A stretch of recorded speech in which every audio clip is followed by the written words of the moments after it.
Xayrli erta, доброе утро всем. Boshlab jibərəmiz bugungi programmamizni. Kishilar haliga bit ko'p tugul, lakin endi qo'shilurlar deb o'ylayman men. Я сейчас представлю нашего докладчика. Я озвучу на татарском языке, но лекция будет на русском языке. У нас такие лекции тоже были. Сегодня выступает Павел Сергеевич Овсянников, Абдулла Кариев исемендәге Казан Татар дәүләт яшь тамашачы театры звукорежиссеры. Темасы чыгышларда музыка уен коралларының тавышларын көйләү һәм яңгырату. Русча темасы инде ничек яңгыраганы күренеп тора презентациядә. Павел Сергеевич, вам слово. Всем здравствуйте, я надеюсь, что меня всем слышно, да, то есть, и если хорошо слышно и видно, то можете поставить плюсики в чате, там есть чат такой у нас. Да. И я немножко тоже прерву, у нас чат есть, вопросы у кого есть сразу могут задавать, и мы на них постараемся в конце лекции ответить, ладно, чтобы как бы вы могли сначала доклад свой озвучить, а потом уже к вопросам, если что. Хорошо, конечно. Все. Значит, у нас тема такая сегодня, что звукорежиссура и озвучивание музыкальных инструментов выступлений, да. Я сегодня делала.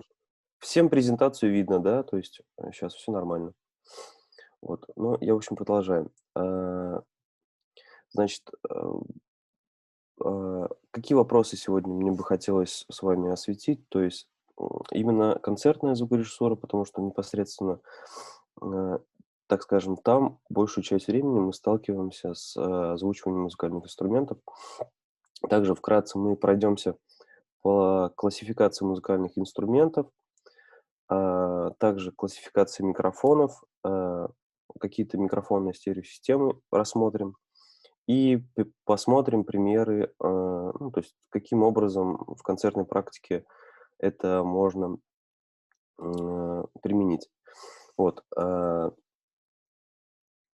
Дальше. Вот непосредственно концертная звукорежиссура. Чем концертная звукорежиссура у нас отличается от студийной звукорежиссуры и вообще в целом какие направления, да, то есть какой деятельностью занимается именно непосредственно концертный звукорежиссер. То есть концертная звукорежиссура отличается от студийной у нас тем, что нет времени у вас для принятия решений. То есть у вас нет второго шанса, так скажем, сделать хороший концерт.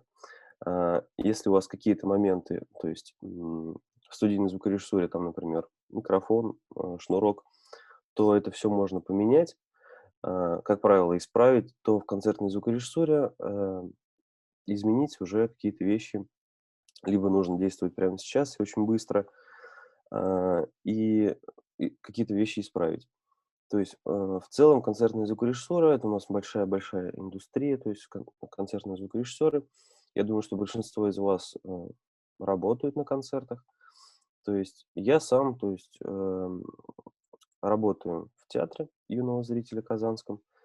Вот буквально вчера мы приехали с фестиваля «Радуга», где непосредственно, то есть, я приезжал в город Санкт-Петербург, и меня встречали звукорежиссеры, которые подсказывали мне, помогали. То есть как раз по некоторым вещам мы пройдемся потом в процессе. То есть каким образом правильно, так скажем, построить процесс взаимодействия с встречающей площадкой, которая вас встречает. Ну, тут особо много сейчас рассказывать не буду. То есть вот, я хотел проговорить с вами основные термины. Если вы их не знаете, то, ну, кто знает, тот повторит еще раз. Кто не знает, то ознакомится, да. То есть первый термин у нас FOH — это front of house, если дословно говорить, то есть перед домом. FOH обозначает именно звукорежиссера, который работает перед портальной системой.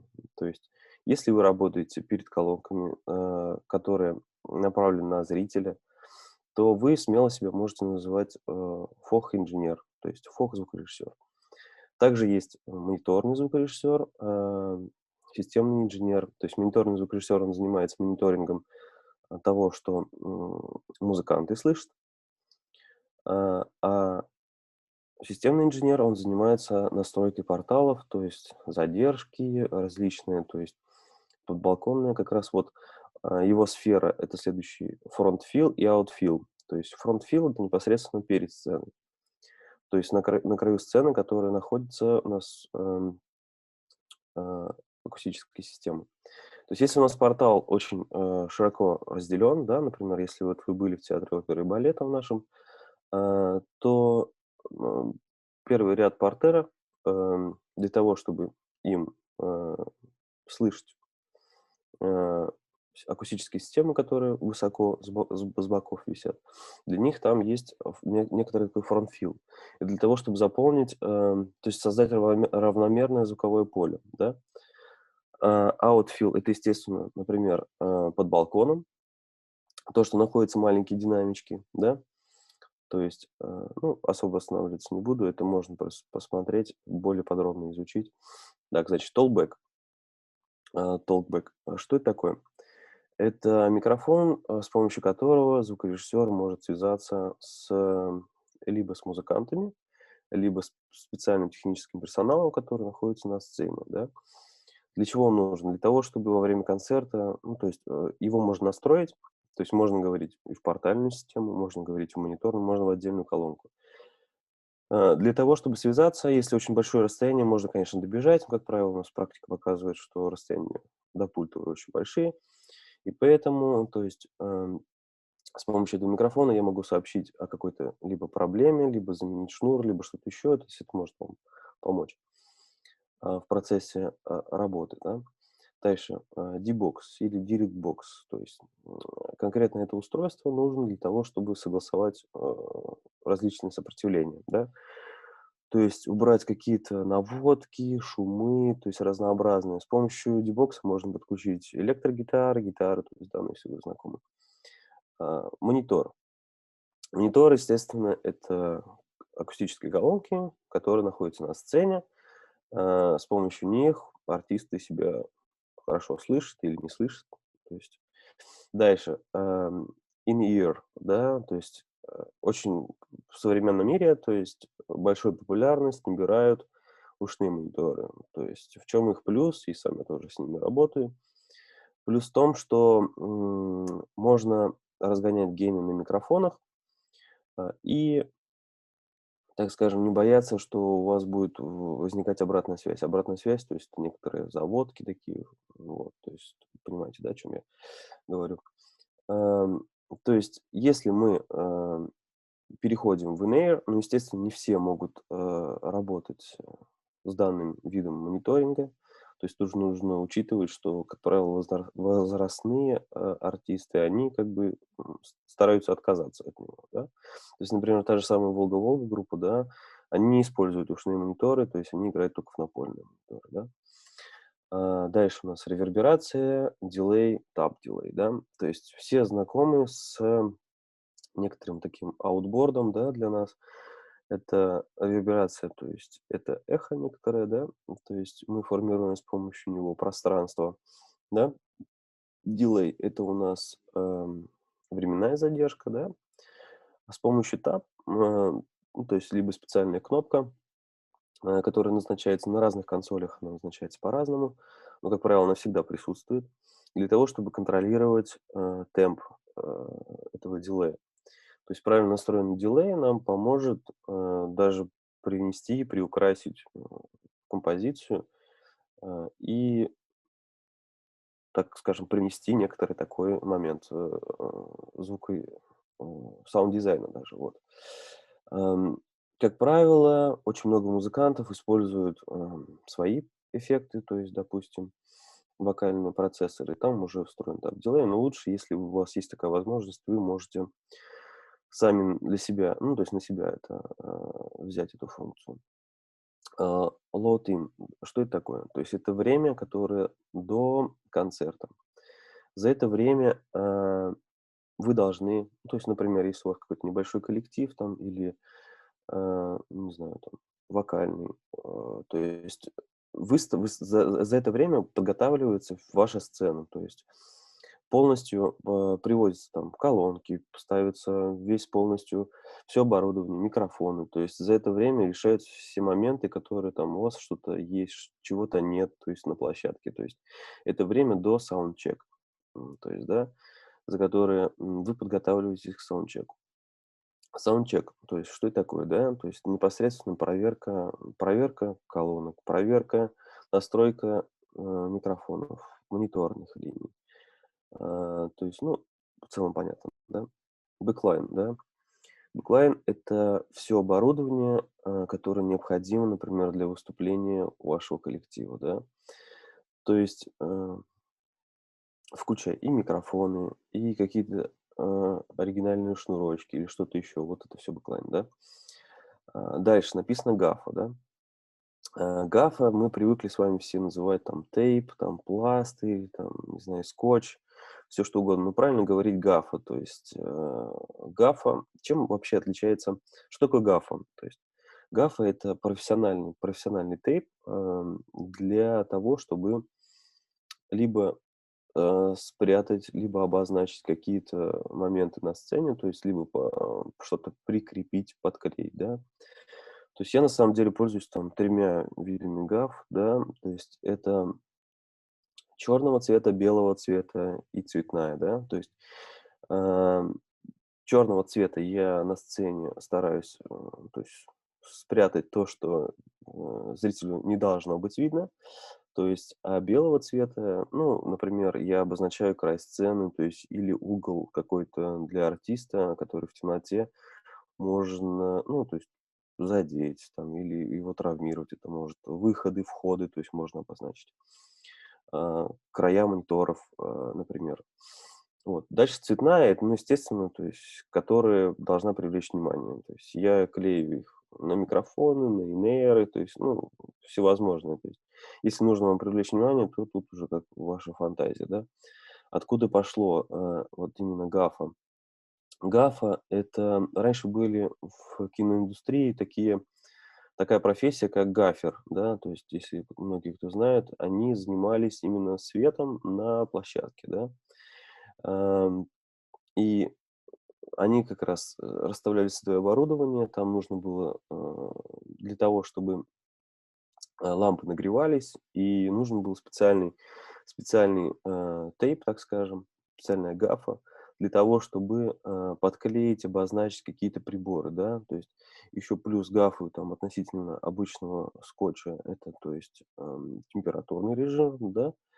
И второй — это влажность, плюс мороз. Это, то есть, и плюс они не оставляют после себя какого-то клея, с которым вы потом можете очень долгое время, так скажем, общаться. Дальше второй момент — это, вернее, последний момент, последний пункт — это райдер и оффер, да. Я надеюсь, с вами уже это проходили. То есть каждый коллектив, который куда-то выезжает, даже вот я у себя в театре пишу райдер, который необходим для проведения спектакля, да. Райдер — это то, что мы отсылаем и хотим, да, то есть, а, от площадки. Дальше вот, второй момент — это оффер. И я столкнулся с такой ситуацией, то что при обсуждении, очень долгом, по телефону, к сожалению, э, мы согласовали все пункты, в своем райдере, но приехав на площадку, я не смог, то есть найти некоторые вещи, которые мне были абсолютно нужны. То есть и без которых, ну, спектакль не случился бы, не произошел. Значит, что решает как раз оффер? Оффер приложения, то есть это таблица, которая состоит, я не знаю, показывали вам или нет в предыдущих, которая состоит из 3 столбцов, да, то есть первое — это вы пишете позицию, которая и описание того, что вам нужно. То есть, последний третий столбец — это предложение от либо Дома культуры, либо от прокатной компании, которая будет вам выставлять это оборудование. То есть и оффер вы отсылаете, естественно, площадке, которая вас встречает, и непосредственно заполненный, он уже возвращается к вам. То есть, например, у вас там написано, что вам нужно 2 58 микрофона на вокал, они говорят, у нас 58 нет, и прописывают там, допустим, Sennheiser E845. И вы уже, например, получаете, когда этот оффер обратно, вы уже понимаете, что у вас 58 микрофонов не будет Shure, а будут у вас вместо них Sennheiser. То есть и принимаете решение, да, меня это устраивает, или нет, меня это не устраивает, да. То есть, ну вот, такие, так скажем, несколько понятий, с которыми сталкивается звукорежиссер. Дальше. Что это такое? То есть это небольшая схема, да, то есть на которой, если вам, не знаю, видно мою мышку или нет, на которой вот таким вот образом у нас обозначен микрофон, да, то есть микрофон, кружочек и такая небольшая черточка. Эта черточка обозначает направленность микрофона. То есть, да, в данный момент микрофон направлен вот сюда, в сторону трубы, да, в сторону трубы. Для чего я это вам все показываю? Для того, чтобы, так скажем, сейчас мы поговорим. Тут представлен небольшой, так скажем, симфонический с брассбэндом вместе, то есть такой небольшой состав. Здесь у нас вот стоят общие системы, здесь конкретно схема для записи, то есть, да, если мы говорим про запись. Здесь стоит общая система АБ, два микрофона, направленные в сторону, ну, чуть позже поговорим как раз про систему АБ, совмещенную систему. Да, и ORTF-система, которая Ambience, то есть которая снимает акустику помещения. То есть обязательно, когда вы записываете вообще любой коллектив, да, то есть вам нужно ставить общую систему. Для чего она нужна? Во-первых, это вам подсказка для того, чтобы сформировать правильный баланс, да, то есть, как правило, вот эта общая система ставится за дирижером, вот здесь. Ам, Дальше. Есть большое количество инструментов. На каждом стоит спот-микрофон. То есть спот — это индивидуальный микрофон. Э, Про Если, например, мы не можем подзвучить целиком всю группу каждым, ну, то даже не группу, а каждый инструмент отдельным микрофоном, да, то есть, то микрофоны ставятся на группу. То есть целиком всю группу, то есть общим микрофоном снимается вся группа. То есть тут первые скрипки, вторые скрипки, альты, виолончели, валторны, да. Валторны, естественно, у нас снимаются, вот видите, как микрофончик нарисован в обратную сторону. То есть валторны у нас спиральной формы, то есть и их непосредственно нужно снимать сзади, то есть раствор у них назад выходит, да. Здесь тромбон, саксофон, флейта, труба. Дальше вот фортепиано, D-бокс, то есть подключение шнуром напрямую это фортепиано, то есть или электропиано, бас, гитара снимается здесь, ну, например, микрофоном. Ударку здесь просто, ну, уже очень много было бы нагромождений, то есть не стал бы означать перкуссия, допустим, двумя микрофонами. Это один оверхед и какой-то один спот-микрофон, который направлен на бонги или на конги, например, да. То есть эта схема вам поможет, например, если вы заранее что-то планируете, поможет вам визуализировать какие-то вещи для себя, то есть нарисовать ее, то есть распределить, расставить инструменты, то есть примерно понять, что у вас где. То есть с помощью нее вы в голове можете распределиться, так скажем, какие-то даже уже возможно подписать модели микрофонов для себя.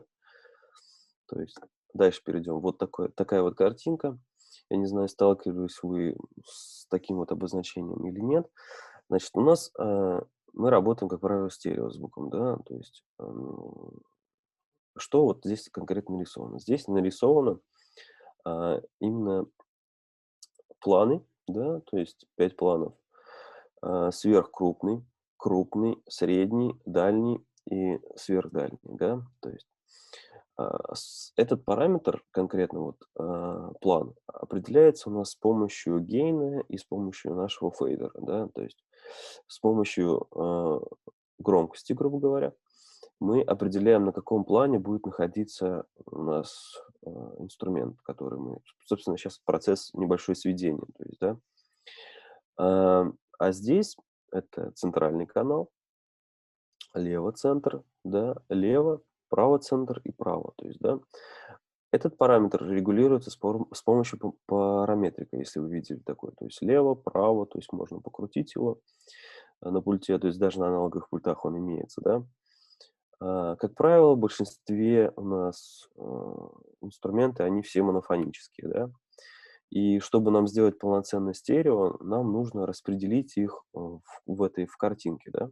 И для того, чтобы визуализировать для себя картинку, да, можно примерно таким вот образом нарисовать для себя и понимать, что, например, вот на дальнем плане у нас находится ударная установка, да, то есть слева электрогитара и справа электрогитара, да, то есть мы понимаем уже, что она находится между средним и дальним планом, да, то есть и примерно мы двигаем ручку на 30% вправо, то есть и здесь ручку на 30% параметриков влево, да. То есть саксофон, бас, как правило, он находится в центральном канале, то есть, но он равномерно распределяется между... Что такое? То есть оставить звук в центральном канале, то есть если физически говорить об этом, то он будет с одинаковым посылом, с одинаковой громкостью звучать что в левом канале, что в правом канале, да, то есть он равномерно будет распределен между левым и правым каналом, да.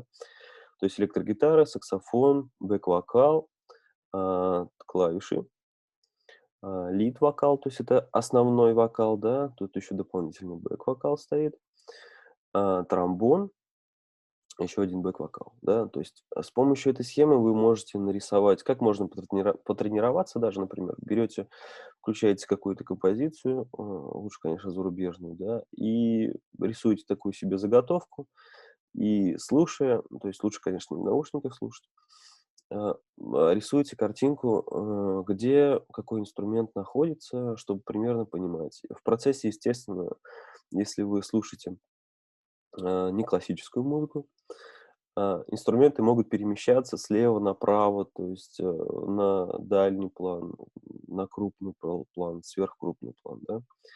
То есть тем самым вы будете и сами тренироваться, то есть и сможете каким-то образом придумать некоторую схему, каким, то есть каким образом ваш коллектив должен, ну, то есть как вы его представляете. То есть вам нравится какая-то композиция, вы ее послушали, посмотрели эту схему и внедрили в свой коллектив.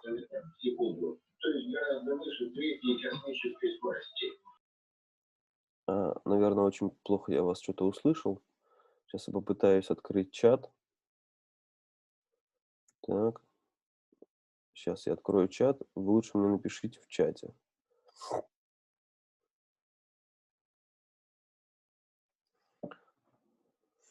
К сожалению, я вас не услышал, вопрос. Вот, вы мне напишите в чате. То есть и я в чате увижу и отвечу сразу же на ваш вопрос, да.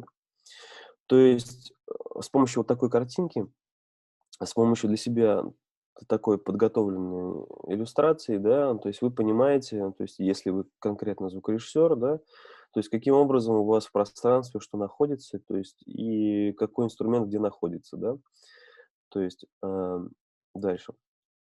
Вот тут я примерно написал, так скажем, это очень обобщенно, конечно, что должен знать и уметь звукорежиссер, да.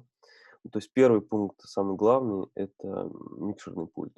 То есть микшерный пульт — это ваша, так скажем, ваш инструмент, с помощью которого вы сможете создать интересный или неинтересный для других зрителей м, звуковую картинку. Да, то есть они бывают цифровые, аналоговые, всевозможные, да. Дальше, портальная система, да, то есть, портальная система — это вы должны чисто физически знать, где у вас находится, где висит, где, каким образом, распределяется, то есть где у вас прострелы, где у вас арьер находится, для того, чтобы вот, например, сориентироваться, ну, когда вы выезжаете в другие места с гастролями.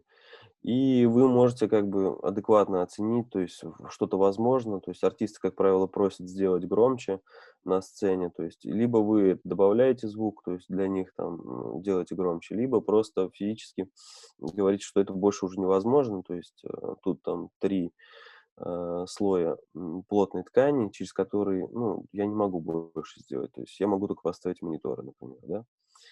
Звуковой тракт с помощью, ну, то есть, вернее, зная звуковой тракт, вы можете, если у вас нет людей, которые встречают вас, или на выездных площадках, или даже на своей площадке. То есть вы должны просто элементарно знать, что у вас каким образом скоммутировано, да. То есть здесь из майн-выхода у нас пульта идет в мультикор, мультикор подключен там, например, на сцене в процессор у нас подключен в, ну, в общем, так скажем, вы должны знать полностью весь трек, в случае чего, чтобы вы могли его исправить, да. Микрофон и парк. Тут мы как раз включаем в себя все то, что э, все микрофоны, какие у вас имеются, какие имеются на площадке, какими вы можете воспользоваться. То есть микрофон и парк, этот термин пришел из студийной звукорежиссуры. То есть, да, э, вы можете, м, так скажем, ориентироваться и правильно использовать его в своей работе, да.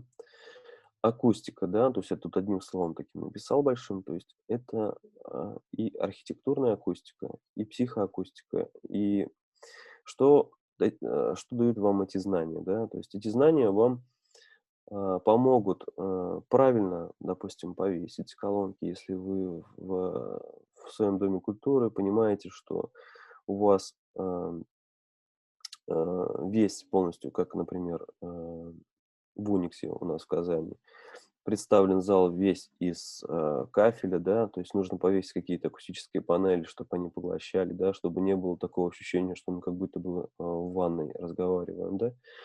То есть и как раз данная тема поможет вам решить некоторые проблемы, да, то есть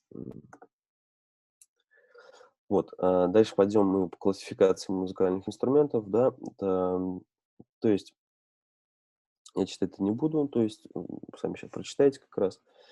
А, Музыкальные инструменты, то есть есть давно принятая система классификации, да, то есть это, грубо говоря, музыкальный инструмент — это система производства, создания, да, музыкальных звуков.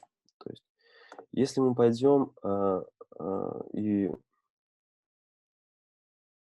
обратимся, так скажем, к учебнику Алдошиной, да, то для нас очень важны, для нас, как для звукорежиссеров, важны такие три позиции, как генератор, вибратор и резонатор. То есть у каждого инструмента есть генератор, то есть это некоторый возбудитель колебаний, да, это клавишный механизм, молоточек рояля, воздуходувный механизм в органе, например, дыхательный аппарат человека, да. Вибратор — это непосредственно звучащее тело, да, это, например, мембрана барабана, пластик ксилофона, то есть или оболочка колокола, да. Резонатор — это небольшой усилитель, да, резонансные деки рояля, гитары, скрипки, да. Что для нас, почему вот эти 3 понятия для нас важны? То есть в каждом инструменте вы должны понимать, что является генератором, что является вибратором, что является резонатором. А, Для того, чтобы, например, нам снять, есть такое понятие, как тело, да, то есть тело звука, есть у него атака, небольшое тело, то есть, да, или, например, большое тело, да. Это непосредственно насколько тембрально широкий инструмент, например, да, или насколько большой он занимает как раз объем, да, то есть в левом-правом канале, да. И располагая микрофон, то есть для нас даже больше важны вибратор и резонатор, да. Располагая микрофон ближе к резонатору, мы получим больше, так скажем, дополнительных, да, то есть дополнительный звук, то есть к основному микрофону, да. К вибратору мы получим больше основного, так скажем, с атакой звука. А, Если, например, мы, грубо говоря, да, поставим микрофон возле колокола, возле того места, где мы производим удар, там будет самая яркая атака, да, а второй микрофон, например, мы расположим прямо под колоколом, под куполом, да, То есть мы снимем небольшой, ну, то есть дополнительный спектр, так скажем, который мы примешаем к основному сигналу у колокола. То есть вот резонатор. То есть с помощью конфигурации, меняя направление и применяя микрофон между вибратором и резонатором, да, то есть мы разделяем и используем, так скажем, микрофонные техники и приемы, да. А, То есть вот как раз тут можно ознакомиться. Три основные категории вибраторов — это твердые тела, бруски, гонг, колокольчики. Другие, то есть дальше уже два типа, они являются по одни вследствие натяжения, это струны, мембрана, барабан, другие тела вследствие сжатия, то есть это, например, струя воздуха, да. Дальше. А, Мы знаем, что есть как бы три основных способа, то есть с помощью которых мы можем возбудить, то есть тело, да, то есть это удар, например, как у рояля или у колокола, да. Щипок — это как у струны гитары, арфы, клавесина, да. И третий — это трение, да. А, Здесь каждый, так скажем, способ является, ну, определенным, то есть у них есть свои генераторы, вибраторы и резонаторы, да, то есть и понимая, для чего нам нужно понимать, что, да, грубо говоря, правильно поставить микрофон. То есть если вы захотите записать орган, например, да, или звукоусиление сделать органа, то если вы расположите микрофоны возле непосредственно, так скажем, клавиш органа, то вы получите достаточно неполную картинку, да. То есть, как правило, на органе располагаются микрофоны, там какая-нибудь общая система АБ, то есть, да, либо можно снять вот непосредственно у труб, если какие-то там трубы конкретно вам нужно именно записать, да. Пойдем дальше примерно тут. Вот, мы приблизились к основной классификации, которая еще была с 1888 года, да. То есть, хордофоны — это струнные рояли, арфы, гитары, скрипки, да. Мембранофоны — это барабаны, литавры и другие, да. И диафоны, ксилофон, маримба, да. Аэрофоны — духовые инструменты, да. Это классификация еще, то есть, с 19 века, да. То есть, но она не включает, современные электронные музыкальные инструменты, которые сейчас, к сожалению, уже набирают очень большую популярность, да, в нашем мире. А, вот. Дальше в смену этому всему, этой классификации пришла, так скажем, исполнительская классификация, в которой уже более подробно уже включена группа электромузыкальных инструментов.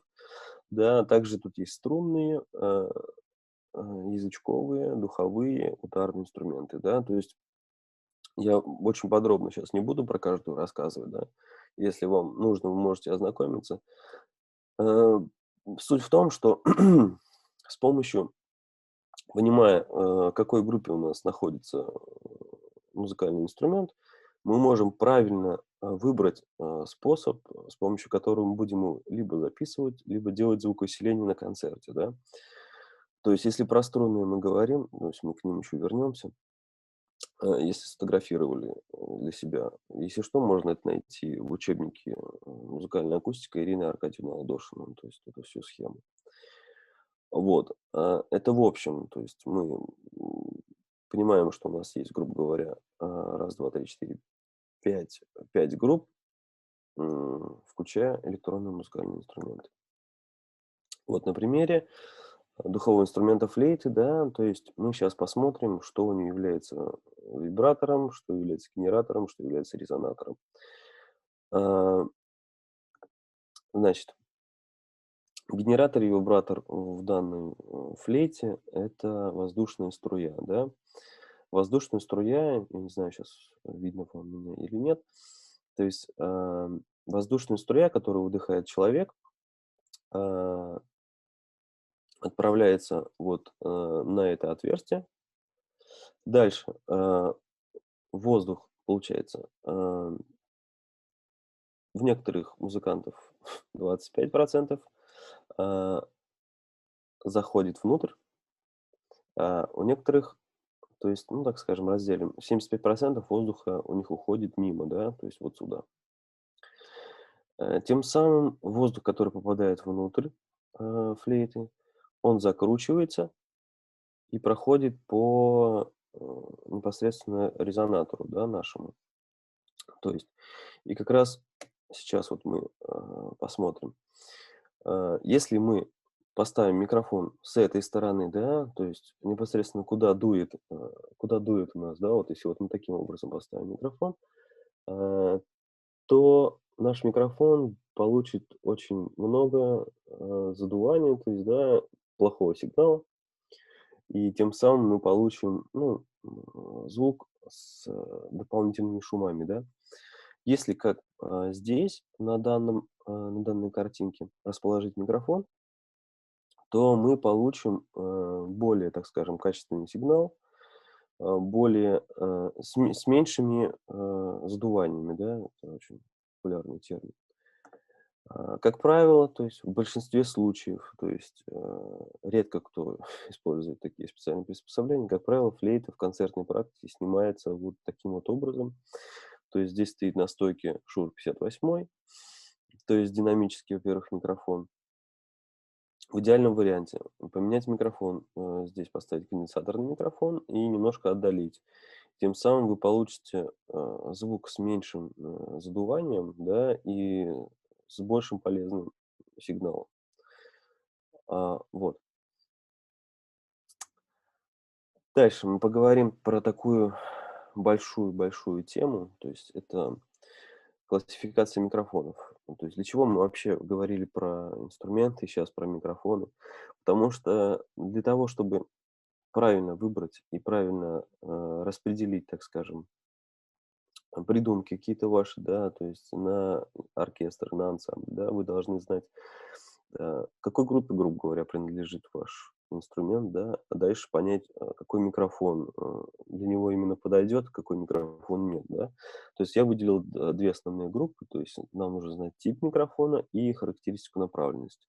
Ну, естественно, то есть можно тут вписать третий пункт, амплитудно-частотная характеристика, да, то есть это непосредственно тембр, насколько данный микрофон изменяет или меняет тембр инструмента, да, то есть мы знаем, что в тракт у нас вносит большие искажения, то есть мы говорим, ну, вот естественно, а микрофон каким-то образом изменяет мой голос, да, например, и впоследствии мне приходится с помощью эквалайзера, компрессора, там, да, его корректировать. То есть с помощью эквалайзера конкретно я корректирую тембр, да, то есть и амплитудно-частотная характеристика, то есть это каким образом, да, изменяется эквалайзер после того, как ваш голос стал м, принят этим микрофоном, да. Давайте поговорим, да. Первый тип у нас микрофонов — это динамические, да. Они наиболее самые распространенные, да, то есть, тут увидите как раз достоинства и недостатки, вы их можете прочитать.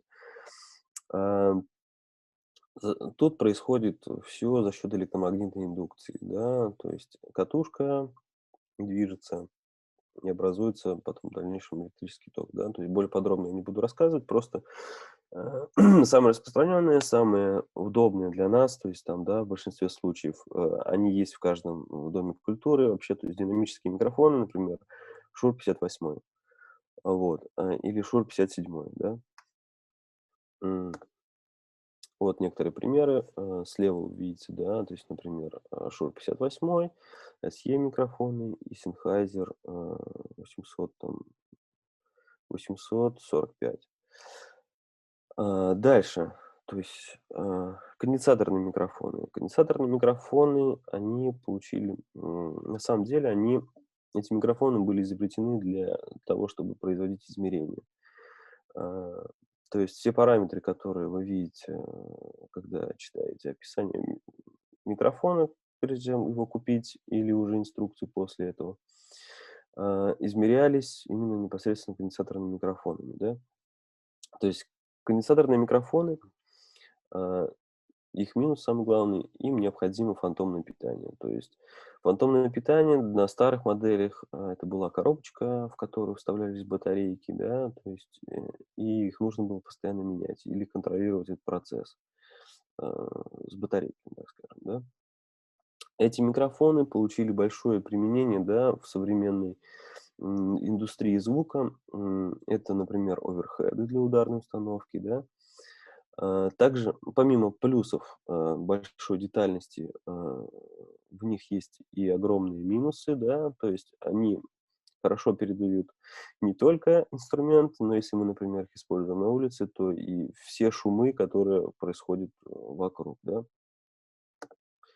Вот примеры нескольких, то есть, так скажем, конденсаторных микрофонов. То есть, как правило, то есть у вас должны быть и динамические, и конденсаторные микрофоны, да. То есть, например, скрипку я бы не советовал вам снимать к динамическим микрофоном. То есть вы получите м, больше, так скажем, трения смычка о струны, нежели чем полезного сигнала, да. То есть тут конденсаторный микрофон сработает намного лучше, чем динамический. Дальше ленточные микрофоны. Их не часто, так скажем, можно встретить, особенно в каких-то концертных площадках. Они больше для студийной звукорежиссуры. Но, как правило, на концертах некоторые иногда их используют. То есть, да, а, тут принцип такой же, как у конденсаторного микрофона, только за место металлической мембраны у нас находится лента. А, и, то есть, вы можете как раз увидеть какие-то, то есть, ну, то, что у них естественный звук, приятный для слуха, да, но, а также у них очень большая потеря верхних частот. Поэтому, если вы будете сильно его разгонять, то верхние частоты, то есть у вас в спектре, ну, то есть этот микрофон просто будет, ну, то есть менее чувствительный к ним, да. То есть вот конкретно здесь SE микрофончик, да, как он выглядит, то есть ленточка внутри. Кстати, по поводу ленточных микрофонов, есть в Уфе мастер, э, он изготавливает аналоги дорогих ленточных микрофонов. То есть сейчас уже, раньше этот микрофон стоил там 2500 рублей, то есть он в металлической трубке. Вот. Ну, то есть обычная трубка, так скажем, из которой у нас собираются там в большинстве магазинов, то есть там всякие шторки и все остальное. То есть он сделал в них пропилы, то есть и, так скажем, а, сделал бюджетный микрофон. Сейчас уже, насколько я знаю, этот микрофон уже стоит порядка 6000 рублей, но это все равно дешевле, чем вот этот микрофон, например, да, он порядка, ну, больше 1500 долларов, например, стоит. Дальше. Тут мы поговорим про микрофоны. Ну, то есть я сразу же просто некоторые группы, потому что время у нас ограничено. А, ам, То есть тут говорим про микрофон специального значения. То есть микрофон ограниченного слоя, то есть некоторые называют их ПЗМ-микрофоны, да. То есть способы их применения разнообразные, как в театральной звукорежиссуре, так и вообще в концертной, да. С помощью них, например, на концерте, если у вас Гришковец, например, конкретно как использует микрофон, он их ставит на авансцену.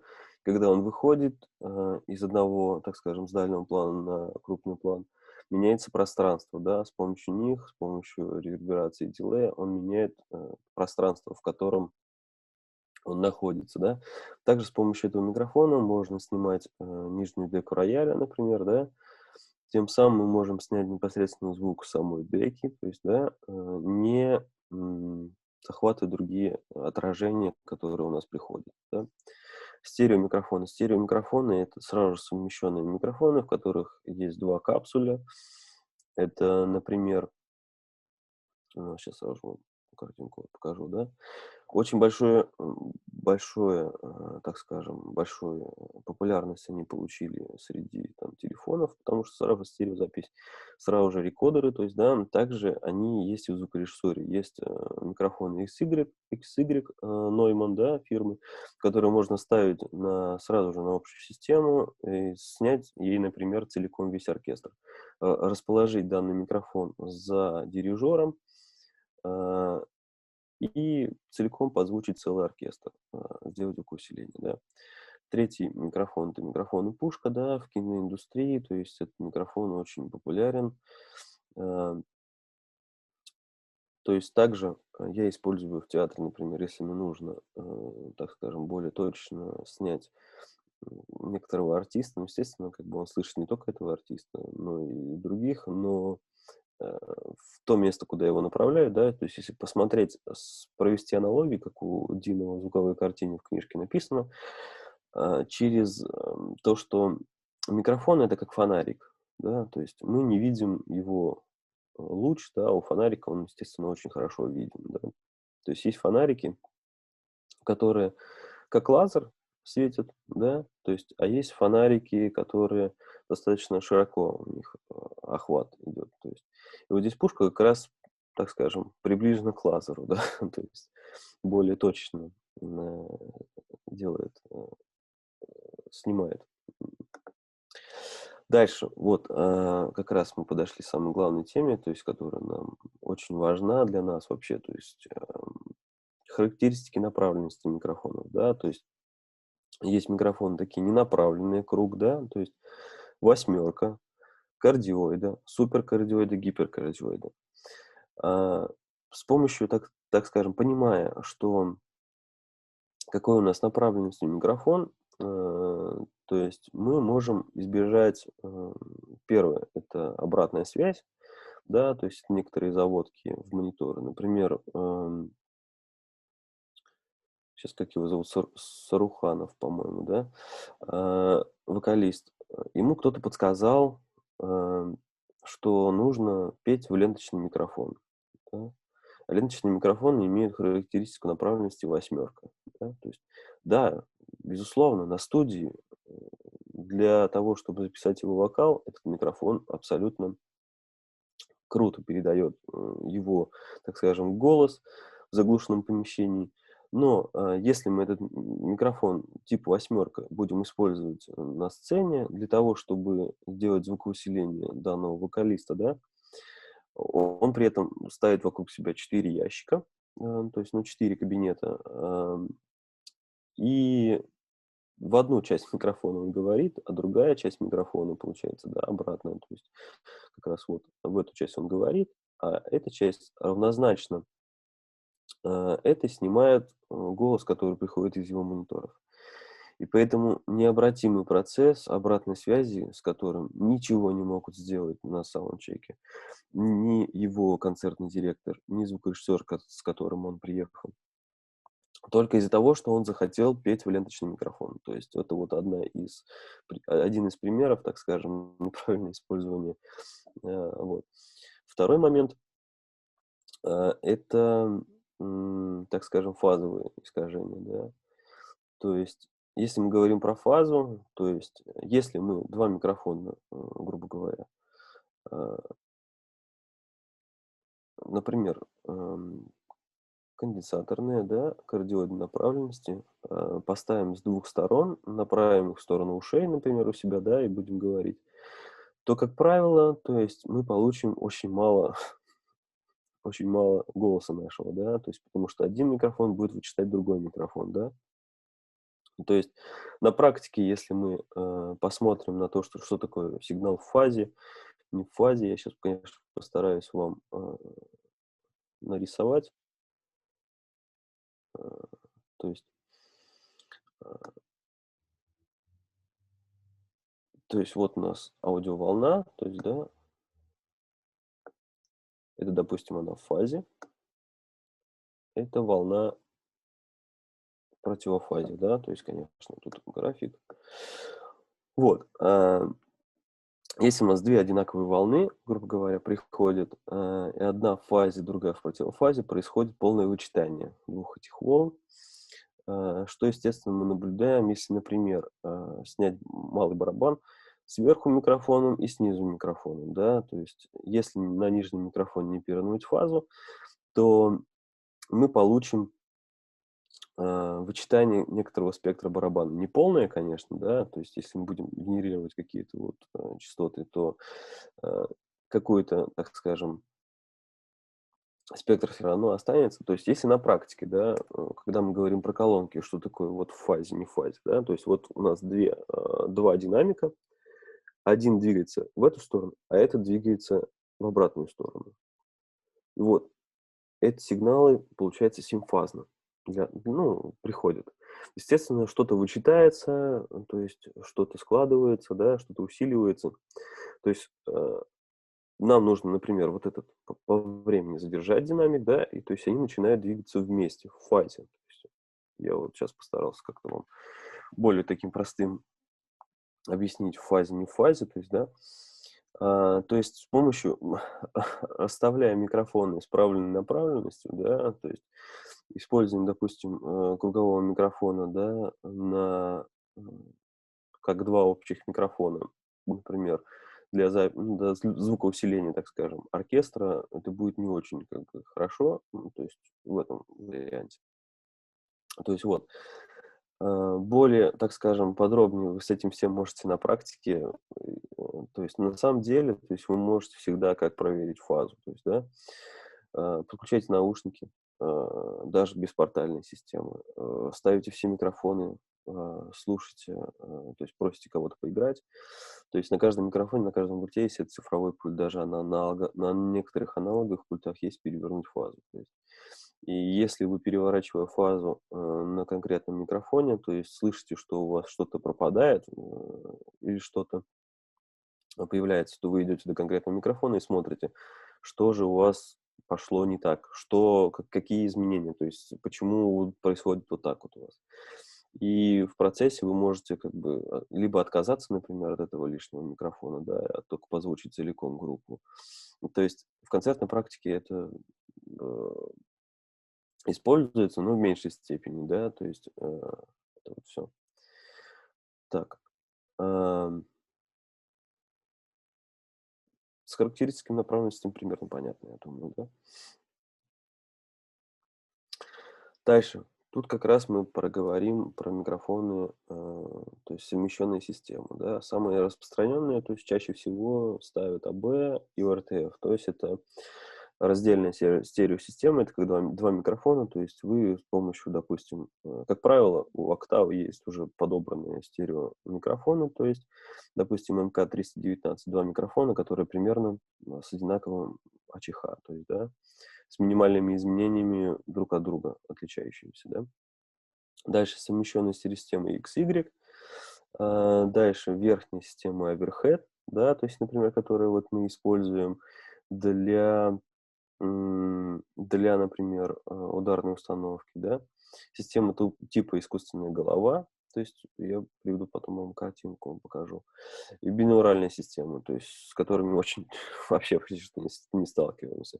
Но этот большой пласт, он очень набирает большую, так скажем, большую популярность для, допустим, записи оркестра. Ну, то есть, допустим, с помощью микрофона типа голова, поставив его как общую систему в наушниках, вы, если поставить этот микрофон в центре, так скажем, оркестра, вы будете ощущать, что вокруг вас ходят люди. То есть, такое ощущение будет, что как будто вы без, так скажем, всяких наушников слышите целиком, находитесь внутри оркестра. То есть вы будете себя локализовать там именно, вот. Поговорим как раз про некоторые общие системы. Это, например, вот АБ, то есть, да, вот здесь в данный момент представлены два конденсаторных микрофона, направленные в сторону оркестра, естественно, параллельно друг другу на расстоянии 50-60 сантиметров. Есть специальные планочки вот такие, которые продаются в магазинах, крепятся на стойку, да. Как правило, данная система располагается за непосредственно дирижером, потому что дирижер как раз тот человек, который контролирует музыкальный баланс, да, если мы говорим про коллектив. Ну, то есть также с помощью данной системы можно целиком сделать звукоусиление, как, допустим, в театре оперы и балета, оркестр, который сидит в оркестровой яме, усиливается с помощью как раз следующей системы ОРТФ, да, то есть это два, например, конденсаторных микрофона, э, которые располагаются влево-вправо, между ними при этом должно быть 10 градусов, да, в целом 17 сантиметров, то есть раздвигаются они между собой, вот, то есть вот так вот. Вот.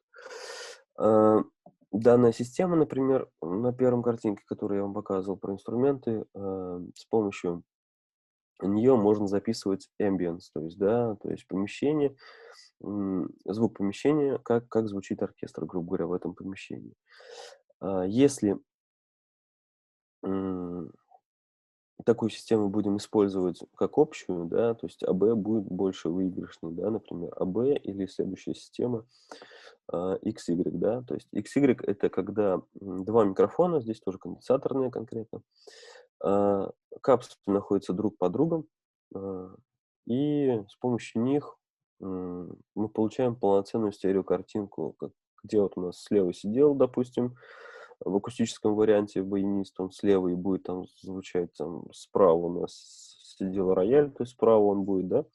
То есть данную схему мы можем использовать для звукоусиления целиком оркестра, да, то есть главное правильно расположить микрофоны, то есть друг под другом, и правильно еще их спанорамировать. То есть, естественно, вот этот микрофон у нас будет слева, этот справа, да. А, Оверхед, то есть, да, например, вот здесь ударная установка. Оверхед это способ, то есть, так скажем, съема какого-то, здесь в данном случае ударной установки. Два микрофона, они располагаются на одинаковом расстоянии до середины барабана малого. Да, то есть вот отсюда вот расстояние до малого барабана и от этого микрофона до малого барабана должно быть одинаковое.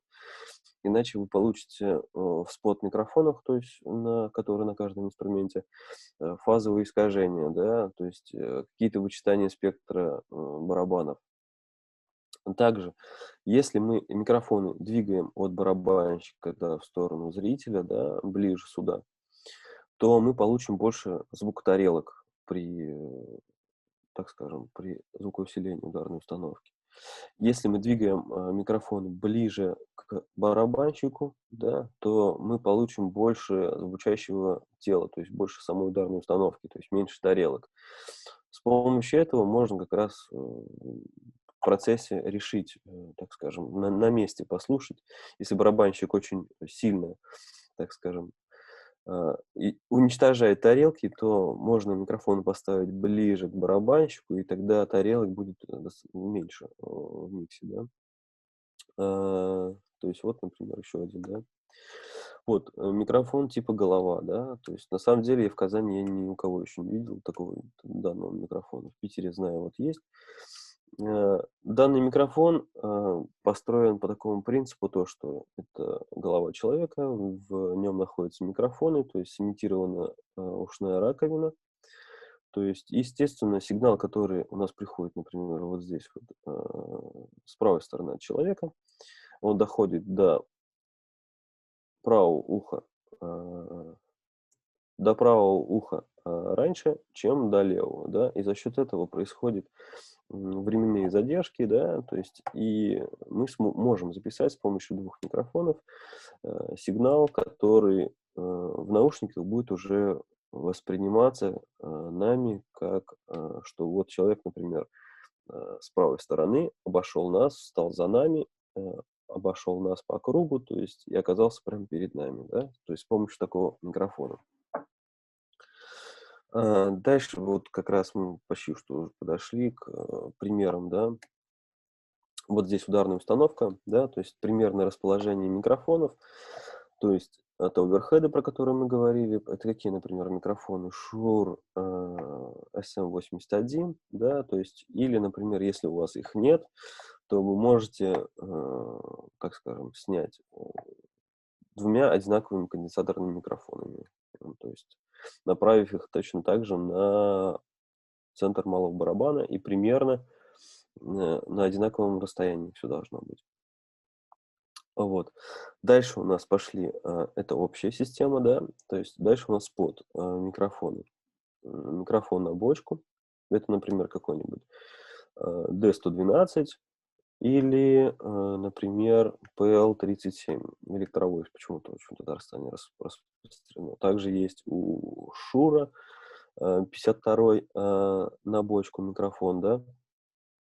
То есть данный микрофон мы располагаем около отверстия бочки, да, бас-барабана. Э, Каким образом? Это динамический микрофон, то есть тут достаточно высокое звуковое давление, потому что у нас очень часто барабанщики просто изничтожают пластики на бас-барабанах. Здесь, если мы будем микрофон погружать больше в пластик, да, то есть туда внутрь, то мы получим больше, так скажем, атаки, да, то есть более разборчивую бочку, и меньше у нее будет тела, да. Если мы микрофон, так скажем, будем доставать из отверстия и будем отодвигать, так скажем, то мы получим больше тела, меньше атаки, то есть бочка будет менее разборчивая, да, в миксе. А также сюда еще можно кладут Shure 91 микрофон для того, чтобы, например, этот микрофон более выдвинут, достать больше тела, то есть, а вторым микрофоном кладут для того, чтобы больше атаку, ну, так скажем, увеличить разборчивость бочки. Также дальше у нас там вот здесь вот виднеется малый барабан, да, то есть, например, какие микрофоны можно использовать на малый барабан. Это Sennheiser E604, либо, ну, например, тот же самый PL-37, да, либо Shure SM57. Малый барабан, как я уже говорил до этого, снимается снизу и сверху, с верхнего пластика. Вот это все зависит от вашего стиля. Если это какой-то народный ансамбль, да, то можно абсолютно обойтись, то есть микрофон сверху только. Дальше, вот у нас тут 3 тома. Это первый том, второй том, третий том, да. То есть это точно такие же, либо 57-й микрофон, либо Sennheiser E604 микрофон, либо какой-нибудь Shure из серии там целиком, когда весь комплект собран, да. То есть тут уже, так скажем, на ваше усмотрение. То есть, ну, это какой-то тоже динамический микрофон. Дальше хай-хет. Хай-хет можно снимать, вернее, нужно снимать таким же конденсаторным микрофоном, который, например, у вас на оверхеде, да, это Shure 81, либо это какой-нибудь, ну, любой, по сути, конденсаторный микрофон, который у вас есть, да. Я на студии Аудио Казань слышал, как хай-хет снимают с помощью микрофона Shure SM7B, вот, со снятой ветрозащитой. То есть это мне показалось достаточно очень неплохой вариант, да, то есть он достаточно детально передает хай-хет, и он не вылезает, не мешает, то есть каким-то вот этим лишним своими искажениями, да. Также вот есть такой микрофон S-Work, это дорогие все микрофоны, то есть которые можно тоже снять хай-хет, и он достаточно будет хорошо у вас сидеть в миксе, да. То есть вот примерно про ударную установку, да. Обязательно, как правило, если мы играем живой ударной установкой, да, то есть присутствие на сцене драмшут. Вот. Если только единственное, что у вас не теряется ансамблевость из-за этого, да. Также мы можем же, если говорить, это мы говорим про полный, так скажем, фарш для ударной установки, если у нас есть бюджет и возможности, да. Как правило, можно обойтись 3 микрофонами и снять всю целиком ударную установку. То есть обязательно это бочка, какой-нибудь там, допустим, D112, какой-нибудь 57-й на малый барабан обязательно, да, и какой-нибудь один оверхед, да, при том, что расположить его с этой стороны, чтобы он снял и хай-хет, и тарелки, да. Как правило, не у всех ударников есть, э, так скажем, 2-3 тарелки, да. Вот. Это если вот про ударную установку. Дальше, например, гитара, да.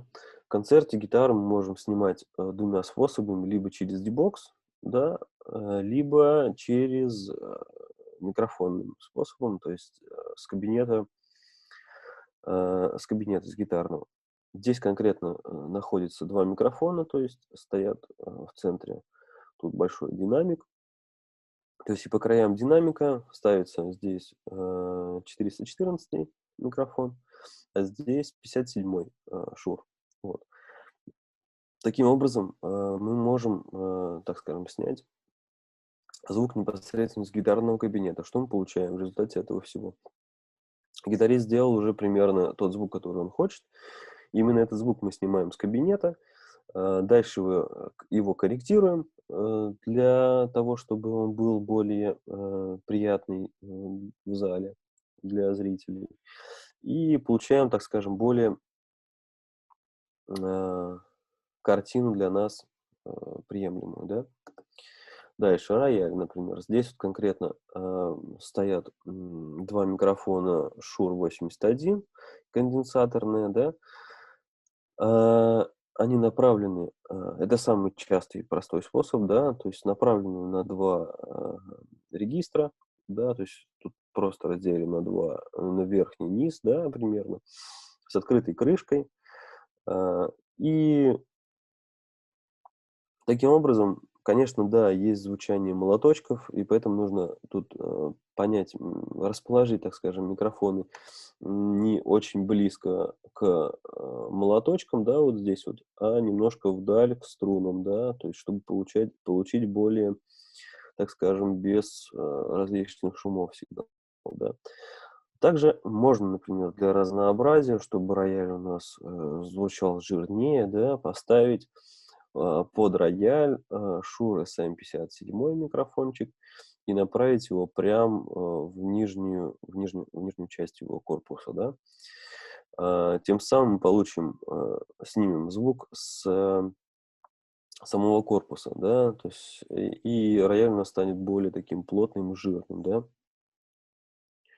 Также и вы в концерте, например, можете использовать многомикрофонную запись, запись, говорю, звукоусиления. То есть вы можете поставить 3 микрофона сюда на каждый регистр. Вы можете дополнительно PZM-микрофон поставить. Вы можете общую систему поставить. То есть тут уже, так говорится, все зависит от вашей фантазии, да.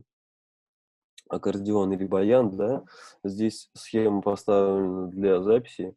Вот. Но, как правило, то есть самое главное, нужно снять правую руку, да, то есть верхний регистр, да, но тут есть не только верхний, естественно, то вот, и левую руку, да, то есть, как правило, лучше всего снимать двумя микрофонами, хотя бы если у вас есть там два Shure 57 микрофона, да, расположить их один с этой стороны, один с этой стороны, чтобы снять верхний регистр, другой с этой стороны, да, чтобы снять нижний регистр. Тем самым вы получите более плотную, так скажем, более красивый, так скажем, плотный, насыщенный всем спектром инструмент, нежели если вы поставите, как правило, очень часто ставят микрофон и направляют его просто в меха. То есть, и это что-то получается, что-то между. Иногда появляется верх, иногда появляется низ. Вот. Приходится очень сильно разгонять микрофон. Еще особенно это если Shure 58, то это динамический микрофон. То, естественно, то у вас баян слышно, то не слышно. То есть это очень, так скажем, влияет на звук. А дальше саксофон, либо это, ну, то есть вот здесь конкретно это специальная прищепочка, да, у Шуров есть такая, у Sennheiser есть такая, она требует фантомного питания, то есть конденсаторный микрофончик, который направлен прямо в раструб. В данном случае на нем стоит небольшой фильтр или ветрозащита, да, чтобы снимать меньше звуки клапанов, да, то есть данный микрофон есть как проводной, так и беспроводной, есть система, то есть передачи разнообразные, то есть у саксофона, у трубы, то есть, да, один способ звукосъема, да, данный вот здесь конкретно микрофон представлен серии из DPA, да. Здесь такой конструктив на трубе позволяет спокойно использовать сурдину а, или мгм. А, вот так про микрофоны, в общем, ну тут сурдину или лягушку, да. Дальше микрофон и скрипка, да, то есть вот конкретно здесь представлен конденсаторный микрофон, да, то есть способ, каким образом можно сделать запись скрипки. Здесь конкретно микрофон ДПА. У фирмы ДПА есть полностью комплект для всех, ну, то есть струнных инструментов, при том, что с крепежом под каждый, под скрипку, виолончель, альт, контрабас, то есть вот. Ну, так скажем, последний вокал, то есть, да, это радиомикрофоны, то есть, если вы работаете на улице, на концерте, то обязательно это ветрозащита, да. Ветрозащита тут есть, так скажем, более дешевый вариант и более, так скажем, дорогой, да, такой ворсинистый. Но не все, конечно, хотят петь в такой микрофон, да. Но если очень сильный ветер, да, то есть вы работаете на склоне горы, то естественно, придется прибегать к системам таким вот, да, ветрозащиты. Последнее соединение, вот D-Box, это каким образом мы можем получить чистую гитару, да, то есть здесь конкретно бас-гитара. Бас-гитара отправляется в D-Box, из D-Box она уходит на кабинет, где гитарист делает абсолютно свой баланс, который никак не влияет на то, что приходит к вам в пульт. И дальше сигнал отправляется вам на пульт чистый, без каких-то изменений, которые накрутил басист, допустим, в гитарном кабинете. Вот. Гитара акустическая, то есть это с правой стороны стандартный, так скажем, способ снять непосредственно звук с резонатора, либо таким же микрофоном специальным ДПА с крепежом, то есть можно каким-то образом их снять. Вот. То есть направив его близко к резонатору. Ну, собственно, вот я сегодня постарался с вами пройти очень много тем, которые вам помогут, я надеюсь, что если вы более подробно, конечно, не так быстро галопом по Европам, как сегодня я вам объяснял это все, более подробно изучите, то вы более правильно сможете подойти к каким-то вопросам подбора инструментов, микрофонов для озвучки инструментов, то есть, да, в ансамбле. Я надеюсь, какие-то вещи, которые я вам рассказал, помогут вам в использовании, да, то есть, я не знаю, сейчас я открою чат, если у вас какие-то вопросы. Вот, если какие-то у вас вопросы есть, вы можете задать, то есть, если вы хотите, можете записать мой e-mail, там, телефон, написать мне напрямую, то есть, и какие-то, то есть, если у вас вопросы есть, мы можем с вами пообщаться отдельно, то есть, допустим, какие-то у вас есть вопросы по вашему коллективу, я могу подсказать какие-то вещи, да. Вот, ну, я, наверное, заканчиваю, то есть, Спасибо значит, большое. У нас единственное, я думаю, было интересно с точки зрения, как ну, звуковое вот это все подключалось, да, потому что тут в основном руководители и те, которые работают непосредственно с фольклорными коллективами, тут, то есть именно опора на традиционные инструменты идет. Тут немножко у вас про классические инструменты было, но я думаю, тоже многим это было полезно. Вот тут пишут тоже в чате, благодарят вас. мгм. Спасибо большое. Мы с вами прощаемся. И я хочу участникам напомнить, bizning сағат 1-де келесі лекциябыз бола. Шул ссылка белән керә аласыз, яки монда кала аласыз, Все, спасибо большое. До До свидания. свидания. До свидания.